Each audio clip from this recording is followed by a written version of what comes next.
नमस्कार दोस्तों, एक बार फिर से आपका स्वागत है ए फॉर एजुकेशन चैनल में। हम मैथ्स के काफ़ी सारे क्वेश्चन कर चुके हैं 10th क्लास मैथ के, जो कि पेपर्स पर आधारित रहते हैं और पेपर में आपके इसी तरीके के क्वेश्चन पूछे जाते हैं। अगर आपने प्रीवियस ईयर क्वेश्चन पेपर देखे हो तो आपको पता लगेगा कि जिस तरीके के क्वेश्चन हम कर रहे हैं या करने जा रहे हैं वे सभी इसी प्रकार के हैं जैसे आपसे क्वेश्चन पूछे जाते हैं। आज की इस पेपर में हम लोग कुछ नई चीज़ें स्टार्ट करेंगे। जैसे आपने देखा होगा आपके पेपर में कुछ केस स्टडी बेस्ड क्वेश्चन होते हैं और वो केस स्टडी बेस्ड क्वेश्चन में करने में बच्चों को बहुत प्रॉब्लम होती है, जबकि वो क्वेश्चन बहुत बहुत ईजी होते हैं। ठीक है, मैं आपको कुछ अलग अलग तरीके की केस स्टडीज़ कराऊंगा अलग अलग वीडियोस के अंदर, आप उनको करते रहिएगा। तो हम उम्मीद करते हैं कि जिस प्रकार की जितनी भी केस स्टडी होंगी हम हर तरह की केस स्टडी को कवर कर सकें। ठीक है, और उनके आंसर बहुत इजी रहते हैं, बिल्कुल बेसिक कंसेप्ट्स के ऊपर होते हैं। तो मैं आपके सभी बेसिक कंसेप्ट भी क्लियर करूंगा और केस स्टडी को करना कैसे है, किस तरीके से उसको आगे बढ़ना है, ये भी कराऊंगा। ठीक है, चलिए पहला क्वेश्चन पढ़ते हैं। क्या दिया है इसके अंदर? The accommodation fees in a hostel is fixed but the cost of food depends on the number of days one has taken food. मतलब क्या है, एक कॉलेज है, उसके अंदर हॉस्टल में जो लोग रहते हैं उनका जो शुल्क है दो तरीके का होता है। एक तो फिक्स है कि भाई वो तो फिक्स ही रहेगा, और दूसरा क्या है कि जितने दिन तुम उसके अंदर भोजन करोगे उसके ऊपर निर्भर करेगा। यानी कि अगर आपने एक फिक्स तो रेंट देना पड़ेगा कि भाई कुछ अमाउंट है, इतना तो देना ही देना पड़ेगा, हर मंथली चार्ज है वो, और उसके साथ में जितने दिन खाओगे उसका पर डे के हिसाब से कुछ अलग भी देना पड़ेगा। ठीक है, अब उसके अंदर क्या है, Abhinav and Ayush reside in this hostel. तो दो लोग हैं, अभिनव और आयुष, वो इसमें रहते हैं। अभिनव खाना लेता है for her 21 days in a month. एक महीने में वो 21 दिन खाना खाता है और उसको पे करना पड़ता है ₹3120, while Ayush take food for 26 days. जबकि आयुष ने कितने दिन खाया वो खाना? 26 दिन एक महीने के अंदर, और उसने पे किया 3720। देखो, हो सकता है महीने में 30 दिन हो या 31 दिन हो, मगर इन्होंने पूरे दिन खाना नहीं खाया है। एक ने खाया, अभिनव ने खाया 21 दिन और आयुष ने खाया 26 दिन। तो उनको एक फिक्स चार्ज देना पड़ेगा और जितने दिन खाया उसके हिसाब से पर डे के हिसाब से कुछ चार्ज देना है। तो अब हमको क्या करना है, consider the fixed accommodation fees. Fixed fees को हमने लिया x, और जो वेरिएबल फीस थी जो फूड पर डे का था उसको हमने ले लिया y। अब ये हमारी एक बेसिक हमारी प्रॉब्लम बन गई। अब इस प्रॉब्लम को सॉल्व करने के लिए हमको कुछ जो इन्होंने क्वेश्चन जिस तरीके से भी दिए उसको बनाना रहेगा हमको। ठीक है, आई होप आपको प्रॉब्लम समझ में आ गई होगी कि स्टडी हमारी क्या है। चलिए अब हम क्वेश्चंस करते हैं इसके। देखिए, तो पहला क्वेश्चन क्या है, form an algebraic equation for the total fees paid by Abhinav. Abhinav ने जो टोटल फीस पे करी है उसके हिसाब से एक एल्जेब्रिक इक्वेशन बनानी है। देखिए, तो इसके अंदर हमारे को क्या दिया था, इन्होंने हमारे को दिया था कि भाई जो फिक्स कॉस्ट है वो तो हमारी है x, फिक्स कॉस्ट हमारी x है, और जो वेरिएबल कॉस्ट है वो है y। तो फिक्स्ड कॉस्ट और वेरिएबल कॉस्ट हमको दो चीज़ें मिल गई। अब इनके आधार पर हम इक्वेशन बनाएंगे। देखिए, तो पहली हमारी इक्वेशन क्या बनेगी, हमने माना कि भाई फिक्स्ड कॉस्ट हमारी क्या थी, x, और हमारी जो cost of food per day था वो था हमारा y, पर डे का फूड था। तो इन्होंने क्या बोला कि जो अभिनव है, अभिनव ने अपने क्वेश्चन आप नोट कर लीजिएगा एक बारी, ठीक है, उसके बाद आप ये करते चलिएगा तो क्वेश्चन से आपको थोड़ा आइडिया रहेगा। तो अभिनव ने इसमें क्या किया था, अभिनव ने खाना खाया 21 दिन, तो जो उसकी फिक्स्ड कॉस्ट थी वो तो हो गई उसकी x रुपीज़। ठीक है, x रुपीज़ उसकी फिक्स्ड कॉस्ट हो गई, और जो उसने पर डे का खाना खाया, तो कितने दिन खाया उसने, 21 दिन खाना खाया, तो वेरिएबल कॉस्ट हो गई 21y, और उसने टोटल पे कितना किया, 3120 रुपीज़। तो हमारी इक्वेशन क्या बन गई, x plus 21y equal to 3120। ठीक है, क्या बोला उन्होंने, अभिनव ने फीस जो पे की वो कितनी करी, जो फिक्स कॉस्ट थी वो थी उसकी x रुपीज़ प्लस जो वेरिएबल था वो था 21y, तो टोटल मिला के कितना उसने पे किया, 3120। तो ये हमारा फर्स्ट पार्ट हमारा हो गया।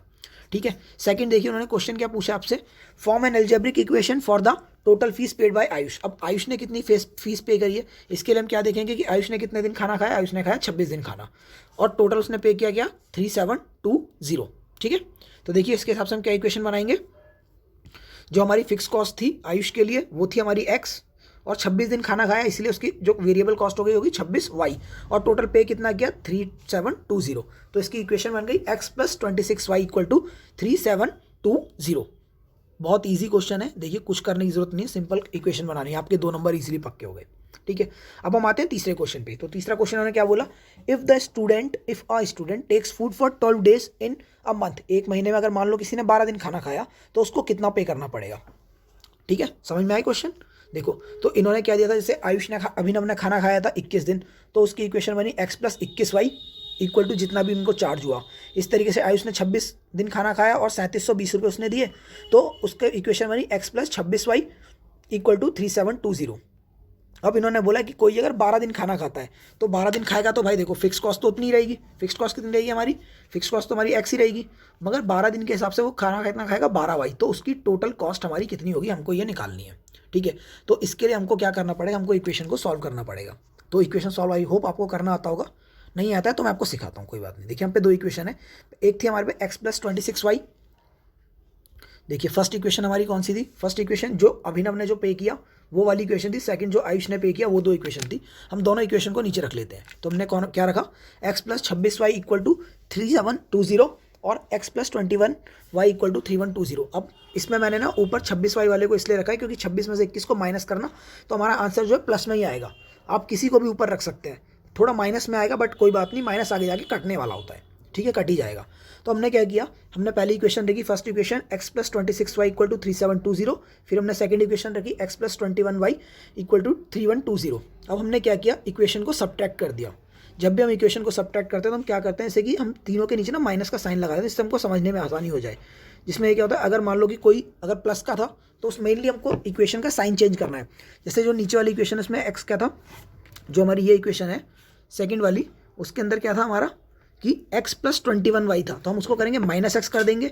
21y जो प्लस का था उसे माइनस का 21y कर देंगे। इसी तरीके से जो 3120 प्लस का था उसको माइनस का कर देंगे। तो देखो जैसे हम ये करते हैं तो एक्स एक्स प्लस प्लस एक प्लस था एक माइनस कैंसिल हो जाएगा। ठीक है, सेकंड में ये 26 था और 26 में 21 माइनस करेंगे तो हमारा आंसर आ जाएगा 5 और y साथ में रहेगा तो 5y। इसी तरीके से 3720 में से 3120 को जब तुम माइनस करोगे तो आपका आंसर आएगा 600। ठीक है, तो आपका x कैंसिल हो जाएगा और 5y इक्वल टू 600 आपका आंसर बचेगा। अब हम जब y की वैल्यू निकालेंगे तो देखो यहाँ पे ये 5 जो है मल्टीप्लाई हो रहा है। ठीक है, ये 5y के अंदर 5 मल्टीप्लाई हो रहा है। ये क्या हो रहा है, 5y जो है इक्वल टू 600 दिया है ना, इसका मतलब क्या है 5 इंटू वाई इक्वल टू 600। ठीक है, तो जब इस केस में आएगा तो हम y की वैल्यू कैसे निकालते हैं, y is equal to 600 divided by 5। तो 5 से जब आप कैंसिल करोगे तो आपका आंसर क्या आएगा 120। ठीक है, 5 एकम 5, 5 दूनी 10, तो 120 आपका आंसर आ जाएगा। तो हमारी y की वैल्यू कितनी आ गई 120। अब हमें क्या करना है, इस y की वैल्यू को हम किसी भी इक्वेशन में पुट कर सकते हैं। हमने किस में पुट किया, हमने इक्वेशन 1 में पुट किया।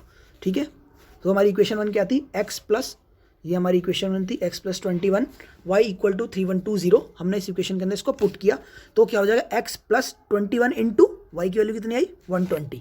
तो हमने क्या किया, x plus 21 into 120 equal to 3120। फिर आप इसको मल्टीप्लाई करेंगे 21 को 120 से तो आपका आंसर आ जाएगा 2520।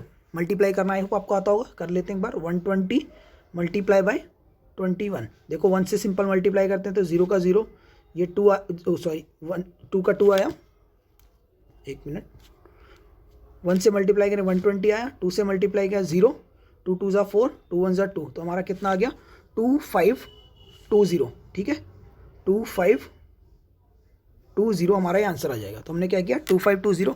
अब ये देखिए 2520 यहाँ पे प्लस में आएगा।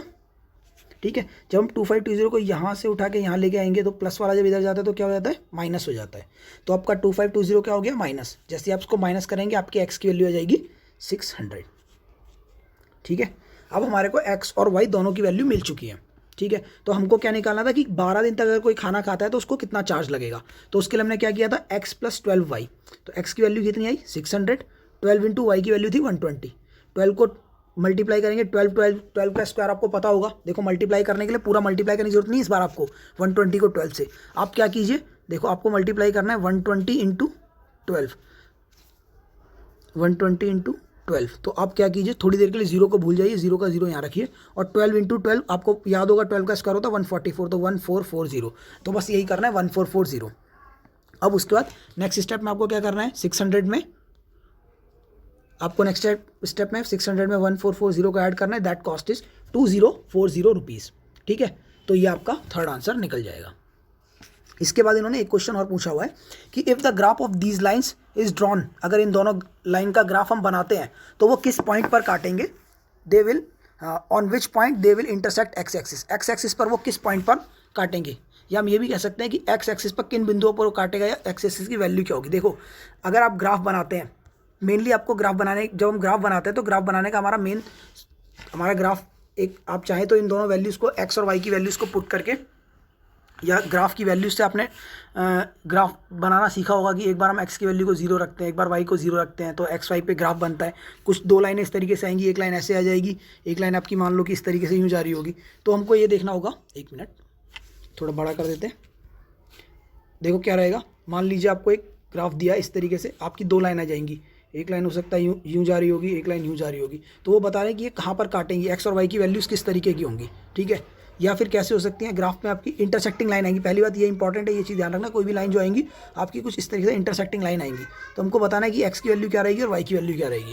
या तो आप ग्राफ बना लीजिए इसको, या जैसे हमने x और y की वैल्यू ये निकाली, आप इस तरीके से भी x और y की वैल्यू निकाल सकते हैं। तो आपको बस ये देखना है कि जो भी लाइन निकलेंगी आपकी, तो उसमें x की वैल्यू आपकी 600 आएगी और y की वैल्यू 120 आएगी, ठीक है। मैं आपको ग्राफ बना के नहीं दिखा रहा हूँ, आप ग्राफ अपने आप वैल्यू पुट कर लीजिएगा, ग्राफ बना लीजिएगा, ठीक है। क्वेश्चन बहुत सेम रहता है, वैसे भी वो ऑप्शनल में, आप चाहें तो उसे करें, चाहें तो नहीं भी करें अभी के लिए, बट ये 3 क्वेश्चन आप आराम से कर सकते हैं, सीख सकते हैं, ठीक है। आपको केस स्टडी को आराम से पढ़ना है और समझना है कि केस स्टडी में दिया क्या है, ठीक है। ये इक्वेशन बनाना बहुत ईजी है, बस देखो इस तरीके का क्वेश्चन हर बार आता है। कभी वो जैसे केस स्टडी में इन्होंने इस तरीके का दे दिया, आपकी बुक के अंदर एक क्वेश्चन दिया हुआ है इसी तरीके का कि अगर कोई गाड़ी चल रही है, x किलोमीटर चल रही है, मतलब टोटल डिस्टेंस जो ट्रैवल कर रही है उसमें x किलोमीटर के लिए इतना चार्ज लगेगा, और जो वेरिएबल कॉस्ट होगी वो y लगेगी, टोटल किलोमीटर तय कर रहा है तो कितना उसका चार्ज देना पड़ेगा, ठीक है। इस तरीके के क्वेश्चन आपके हर बार आते हैं, तो इस केस स्टडी को आप एक बार अच्छे से कर लेंगे तो क्वेश्चन का आंसर सेम निकालना है। एक आपकी फिक्स कॉस्ट रहेगी, एक आपकी वेरिएबल कॉस्ट रहेगी, इसी तरीके से आपको निकालना है। एक चार्ज आपका फिक्स्ड रहेगा, एक आपका वेरिएबल रहेगा, ठीक है।